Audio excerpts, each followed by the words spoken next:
Bu tip suallar adətən bir çox şagirdlərimizdə problem yaradır. Ona görə bu tip sualların izahına baxıram. Deyir ki, D məntəqəsindən Y məntəqəsinə qədər olan yolun uzunluğunu müəyyən edin. Bu tip sualları həll edərkən ilkin yanaşma bu olmalıdır ki, tez fərqlənəni, yəni %100 fərqlənəni tapmaq lazımdır. Məsələn, baxın, D-yə istəyir də. D-ni tapmaq çox bəsitdir. Çünki D yeganə belə deyək də təpədir ki, ondan 5 dənə til çıxır. 5 dənə til çıxan təpə məsələn hansı olacaq? Olacaq bizdə M7. Tamammı? İndi digərləri Y-ni tapmaq lazımdır. Bax, F də 2 dənəlidir, J də 2 dənəlidir, B də 2 dənəlidir, Y də 2 dənəlidir.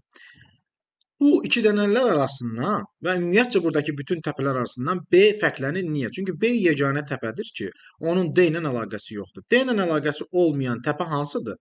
M4.